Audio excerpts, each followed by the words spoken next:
Today we are discussing about International Organizational Behavior Part 2. Let's start. Type number 3. Process conflict. This is related to how the work gets done. This form of conflict centers around the process, procedures, steps or methods used to reach goal. One person might like to plan many steps ahead while others might like to dive in headfirst. These differences in approaches or processes can lead to communication breakdowns and ultimately conflict. Healthy differences in approaches to process will often lead to improved way of doing jobs. Process conflict commonly arises when two departments, teams, or groups interact on a process. They may view the process differently and disagree on how it should be accomplished or point fingers rather than communicating effectively when problems arise. In Hindi, 3. प्रक्रिया संघर्ष, यह इस बात से संबंधित है कि काम कैसे किया जाता है। संघर्ष के इस रूप के चारों ओर केंद्र है लक्ष्य तक पहुंचने के लिए उपयोग की जाने वाली प्रक्रिया, प्रक्रियाएं, चरण या विधियां। एक व्यक्ति कई कदम आगे की योजना बनाना पसंद कर सकता है, जबकि अन्य सिर में गोता लगाना पसंद कर सकते हैं। दृष्टिकोण या प्रक्रियाओं में इन अंतरों से संचार टूट सकता है और अंततः संघर्ष हो सकता है। में स्वस्थ अंतर प्रक्रिया के लिए दृष्टिकोण अक्सर काम करने के बेहतर तरीके की ओर ले जाएगा। प्रक्रिया संघर्ष आमतौर पर तब उत्पन्न होता है जब दो विभाग, टीम या समूह एक पर बातचीत करते हैं।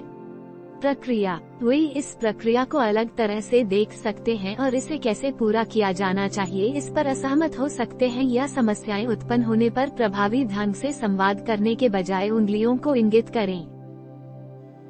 For example, at a global manufacturer of heavy lifting equipment, 3 shifts were involved in the production of a machine, which often suffered from poor quality or low production rates. No standard process existed to build the machine, and each shift believed its approach was best. If one shift ended before the product was completed, the next group would either send the machine through without completing it, which resulted in poor quality, or take it apart and rebuild it, which slowed production. To identify the root cause of process conflict, examine the process controls in place and how employees interact with them. Get teams or individuals to collaborate to define the process more effectively and establish communication channels to address problems. In Hindi, उदाहरण के लिए, भारी उठाने वाले उपकरण के एक वैश्विक निर्माता में, एक मशीन के उत्पादन में 3 पारियों को शामिल किया गया था, जो अक्सर खराब गुणवत्ता या कम उत्पादन दर से ग्रस्त थी। मशीन के निर्माण के लिए कोई मानक प्रक्रिया मौजूद नहीं थी, और प्रत्येक शिफ्ट का मानना कि इसका दृष्टिकोण सबसे अच्छा था। यदि उत्पाद पूरा होने से पहले एक शिफ्ट समाप्त हो जाती है, तो अगला समूह या तो मशीन को पूरा किए बिना भेज देगा, जिसके परिणामस्वरूप खराब गुणवत्ता होगी, या ले जाएगा इसे अलग करें और इसका पुनर्निर्माण करें, जिसने उत्पादन को धीमा कर दिया। प्रक्रिया संघर्ष के मूल कारण की पहचान करने के लिए प्रक्रिया नियंत्रणों की जांच करें और कर्मचारी उनके साथ कैसे बातचीत करते हैं। प्रक्रिया को अधिक प्रभावी ढंग से परिभाषित करने और समस्याओं का समाधान करने के लिए संचार चैनल स्थापित करने के लिए टीमों या व्यक्तियों को सहयोग करने के लिए प्राप्त करें। Type number 4. Directional conflict. Directional conflict arises when organizations are forced to rethink their strategies and focus on shorter-term activities, as many did during the economic downturn. Employees may not know how to prioritize long-term versus short-term needs, or one department may work tactically while another remains strategic. For example, a regional insurance brokerage, representing several prominent insurance providers, was developing a succession plan and selected several managers to be groomed as next-generation leaders.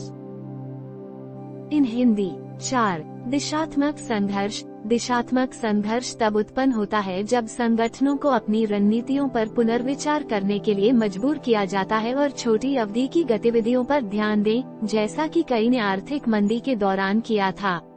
कर्मचारियों को पता नहीं हो सकता है कि दीर्घकालिक बनाम अल्पकालिक जरूरतों को कैसे प्राथमिकता दी जाए, या एक विभाग चतुराई से काम कर सकता है जबकि दूसरा रणनीतिक बना हुआ है।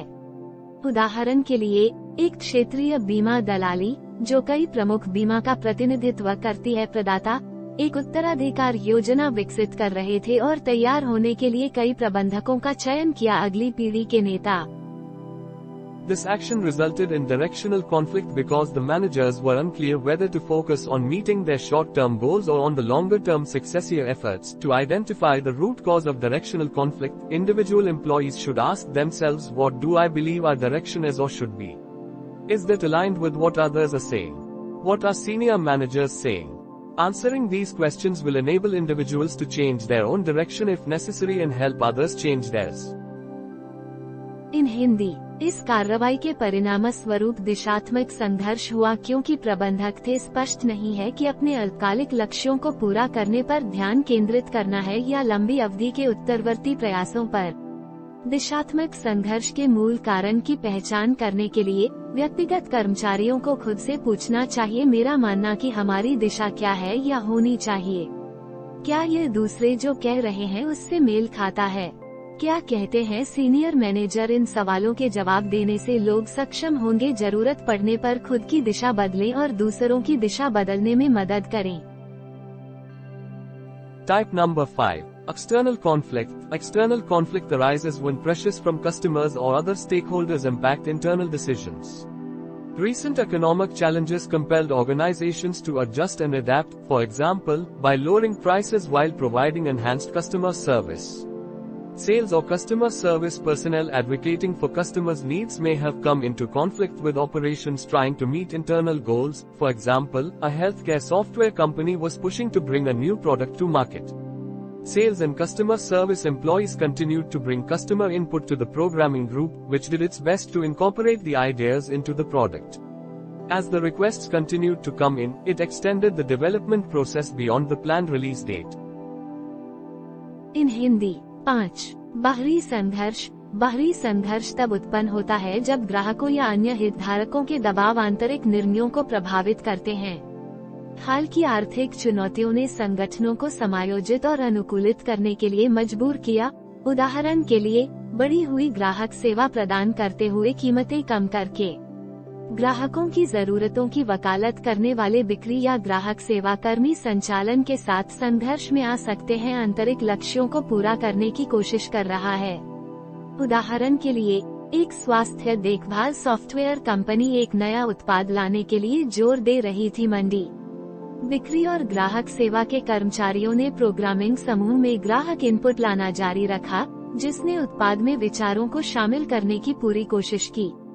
जैसे जैसे अनुरोध आते रहे, इसने विकास प्रक्रिया को नियोजित रिलीज की तारीख से आगे बढ़ा दिया। When management finally decided to release the product without further enhancements, additional conflict arose because customers now complained that their inputs are not incorporated. To identify the root cause of external conflict, ask if anyone internally has the control to resolve the problem. It may be possible to create a can-do list, which may answer questions such as what can we do to address the external demand. The solution might involve collaboration among several departments to adjust to the external pressures more effectively. In Hindi, जब प्रबंधन ने अंततः बिना किसी और सुधार के उत्पाद जारी करने का फैसला किया, तो अतिरिक्त विवाद पैदा हो गया क्योंकि ग्राहकों ने अब शिकायत की कि उनके इनपुट शामिल नहीं हैं।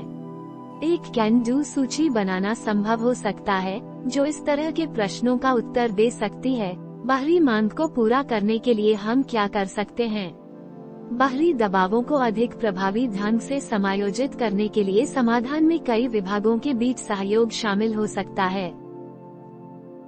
Type number 6. Relationship conflict. It focuses on interpersonal relationship. They are directly between people and may be over roles and style, resources or even personalities. This conflict can penetrate and damage all aspects of an organization. Relationship conflict can quickly demand all the attention and energy. Although poor chemistry between individuals can exist, most interpersonal conflict tends to grow from the other 5 sources of conflict. For instance, when two managers attempt to direct the same department or when employees see external circumstances differently, interpersonal conflict builds. However, at times, genuine interpersonal conflict may exist. For instance, a national business services firm hired a new vice president whom the divisional personnel disliked because they felt he was not as open and direct as his predecessor. This created conflict between the leader and the team, which affected performance. In Hindi, 6. संबंध संघर्ष। यह पारस्परिक संबंधों पर केंद्रित है। वे सीधे लोगों के बीच हैं और हो सकते हैं शैली, संसाधनों या यहाँ तक कि व्यक्तित्वों में भूमिकाओं पर। यह संघर्ष घुस सकता है और सभी को नुकसान पहुंचा सकता है। एक संगठन के पहलू। संबंध संघर्ष जल्दी से सभी का ध्यान और ऊर्जा की मांग कर सकता है। हालांकि व्यक्तियों के बीच खराब रसायन मौजूद हो सकता है, अधिकांश पारस्परिक संघर्ष की प्रवृत्ति होती है संघर्ष के अन्य 5 स्रोतों से बढ़ने के लिए। उदाहरण के लिए, जब 2 प्रबंधक एक ही विभाग को निर्देशित करने का प्रयास करते हैं या जब कर्मचारी बाहरी परिस्थितियों को अलग तरह से देखते हैं, तो पारस्परिक संघर्ष निर्मित होता है।